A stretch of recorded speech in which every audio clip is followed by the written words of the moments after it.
मित्रों, कल रात को देर से पाकिस्तान की मिलिट्री के जो तर्जुमान हैं DGISPR साहब, वो टीवी पे आए और उनके साथ नेवी और एयरफोर्स के स्पोक्सपर्सन्स भी थे। उन्होंने काफ़ी लंबी चौड़ी वहाँ पर मीडिया के साथ बातचीत की और सबूत भी दिखाए कि किस तरीके से उन्होंने हिट किया है इंडियन टारगेट्स को।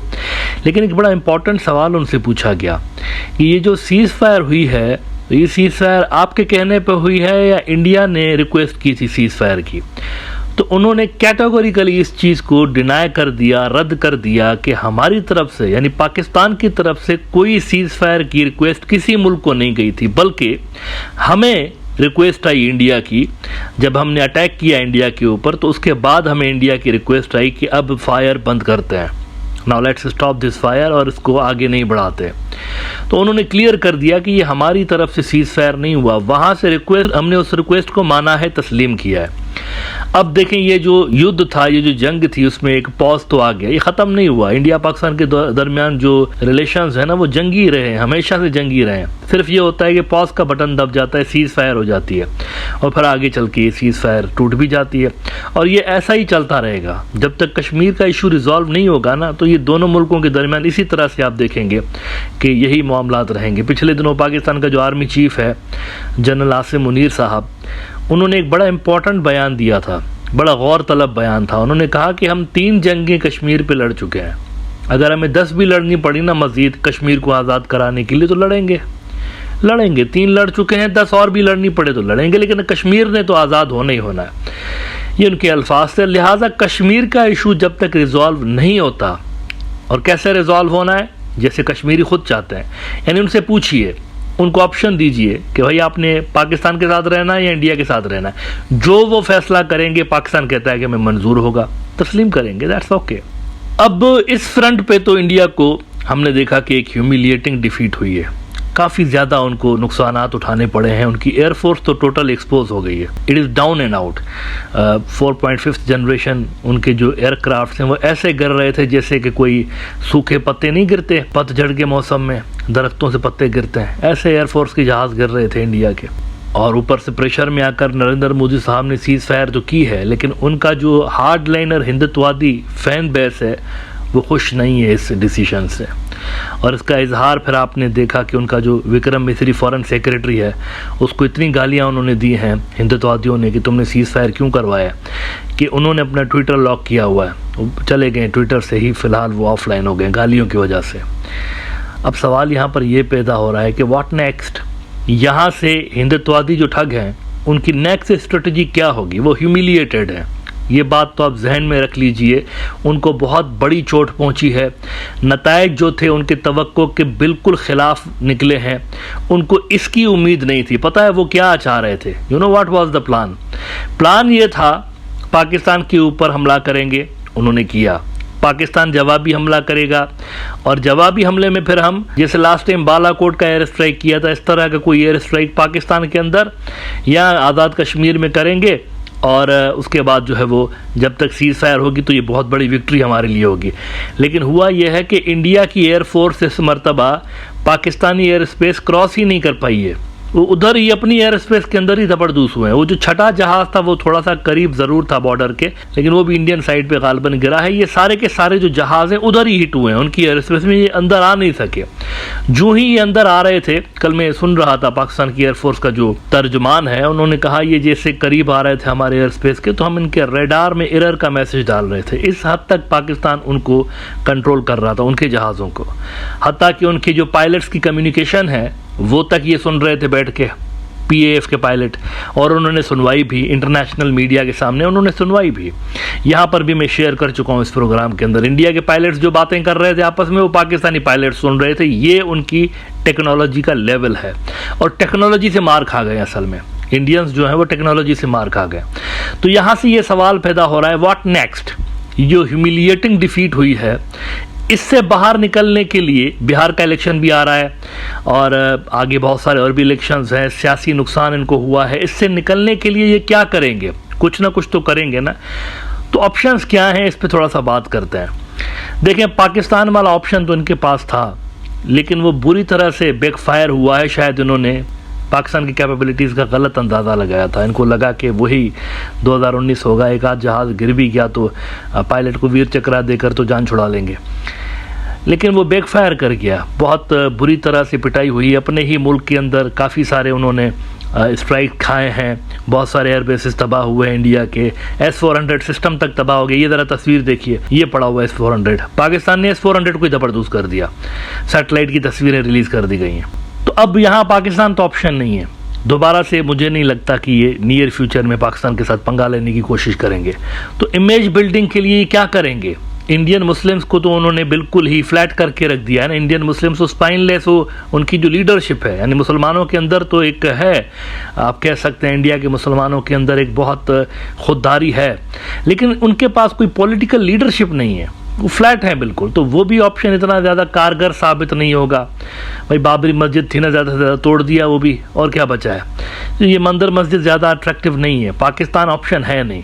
अब नेक्स्ट क्या टारगेट इनका हो सकता है? There is a high possibility now कि ये बांग्लादेश की तरफ अपनी तोपों का रुख करने की कोशिश करेंगे। अब ये मेरी थ्रेट असेसमेंट है कि ये कर सकते हैं, क्योंकि जो हालात और वाक़यात इंडियन मीडिया में मैं देख रहा हूँ ना, आहिस्ता आहिस्ता ये टर्न होना शुरू हो रहे हैं टुवर्ड्स बांग्लादेश। और स्पेशली बांग्लादेश ने ये जो इंडिया पाकिस्तान जंग के दौरान कुछ फैसले लिए हैं स्ट्रेटजिक नोयत के, उसको ये रिव्यू करने लगे हैं कि ये क्या हुआ है, हम यहाँ बिजी थे तो उन्होंने ये कर दिया। शेख हसीना वाला जो मामला है उनकी पार्टी पे बैन करने वाला, इसको ये देख रहे हैं।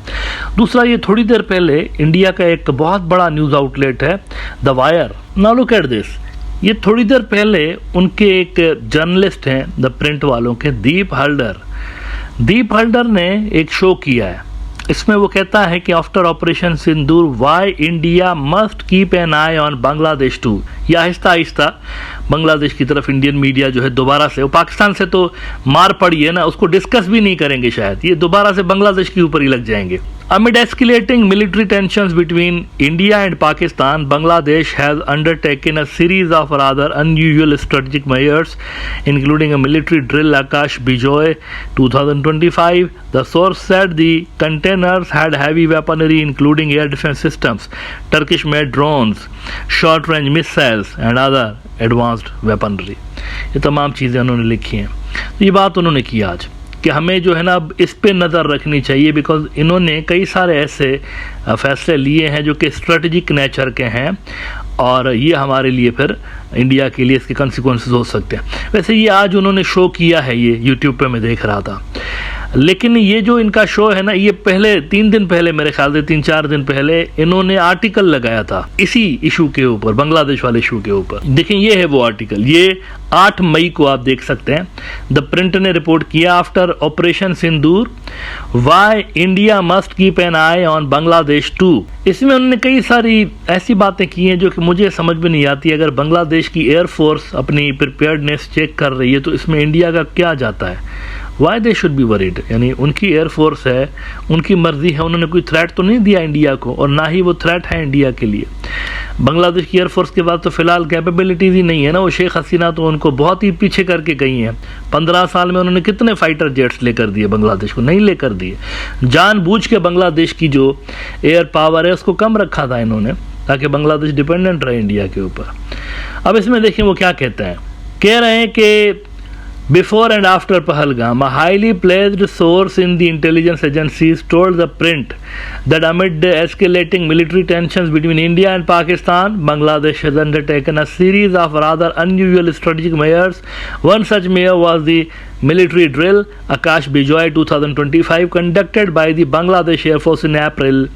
This exercise was meant to demonstrate the Air Force's operational readiness and strategic capability. और उसके बाद वो नीचे लिख रहे हैं, मोहम्मद यूनिस ने भी ये एक्सरसाइजेज देखी थी, उन्होंने ये कहा वो कहा वगैरह वगैरह। फिर वो कहते हैं द मिनी पाकिस्तान आर्मी। अब इसमें एक लफ्ज़ी किस्म का कोई एक्सपर्ट है, मुझे नहीं पता ये क्या है, उसको कोट कर रहे हैं कि उसने कहा है कि देखो बांग्लादेश जो है ना मिनी पाकिस्तान बना हुआ, इस पर नज़र रखिए।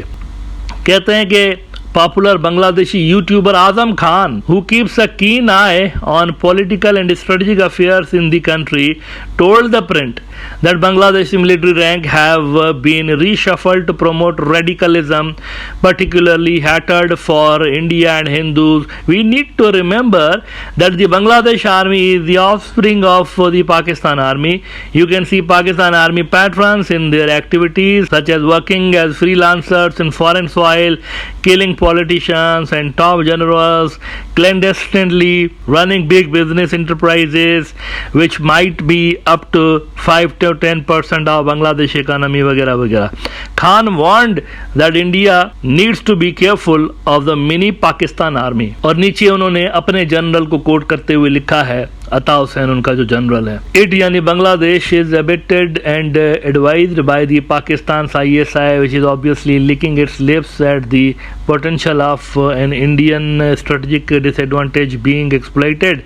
In the past 6 months, the ISI has gone to quite an extent to make known its interest. Visits by senior ISI officials with specific forays to areas of strategic significance were a way of conveying interest, he wrote.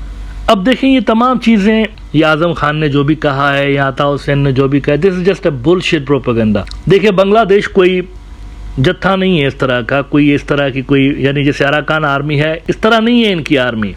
एक full fledge मुल्क है, proper sovereign मुल्क है, उसकी अपनी foreign policy है, उसकी अपनी आर्मी है, उनकी मर्जी है, वो जो चाहे करें, उनकी मर्जी है. ऐसा क्यों करते हैं, वैसे क्यों करते हैं, पाकिस्तानी ऑफिशियल क्यों आते हैं, वो ऑफिशियल क्यों आते हैं, ये ऑफिशियल क्यों आते हैं. आपसे पूछा क्या कभी बांग्लादेश ने कि इंडिया के अंदर इजरायली क्यों आते हैं या फलां क्यों आते हैं? नहीं पूछा ना, तो आपको भी नहीं पूछना चाहिए इनसे. जो भी आते हैं इनकी मर्जी, जिसको भी इन्वाइट करें. आपको थ्रेट इन्होंने कभी भी नहीं किया. आज तक बांग्लादेश की मिलिट्री ने इंडिया को थ्रेट नहीं किया कि नहीं तुम्हें नहीं छोड़ेंगे, या उनका कोई ऐसा डिक्लेयर्ड जो उनकी डॉक्ट्राइन नहीं है इस तरह से कोई कि इंडिया के ऊपर कब्जा करेंगे. लिहाजा ये इससे किससे कहानी है. लेकिन हैविंग सेड दैट, ये बड़ा ज़रूरी है कि बांग्लादेश अपने आप को तैयार रखे, रेडी रखे इंडियन थ्रेट्स को काउंटर करने के लिए, क्योंकि हिंदुत्व के गुंडे जो हैं ज़ख्मी हैं. बड़ी बुरी मार पड़ी है पाकिस्तान के हाथों. इस जिल्लत को, इस बेइज्जती को छुपाने के लिए वो कोई एडवेंचर कर सकते हैं और बांग्लादेश को प्रिपेयर रहना चाहिए उस एडवेंचर के लिए. एक एडवाइस ज़रूर यहाँ पर मैं दूंगा बांग्लादेश को कि एयर डिफेंस सिस्टम बांग्लादेश उस पर काम करे. इंडिया की जो पपेट थी बांग्लादेश के अंदर, हसीना साहिबा, इस पपेट ने बहुत डैमेज किया हुआ है. यहाँ पर कहता रहा हूँ कई मरतबा, एयरफोर्स पे फोकस करिए, एयरफोर्स पर ध्यान दीजिए. आज मैं देख रहा था चाइना की एक बहुत ज़बरदस्त डिफेंस एक्सपर्ट हैं, उनको मैं पढ़ता भी रहता हूँ, अक्सर कोट भी करता हूँ इस प्रोग्राम के अंदर, ज़हाओ डाशुआई साहिबा. आज उन्होंने कहा है India set their target on Bangladesh. ये आज की उन्होंने ट्वीट की है. China already has an integrated air warfare network with Pakistan. Now it's time to bring Bangladesh into the same network. India expansionism will only stop when they are encircled on all sides.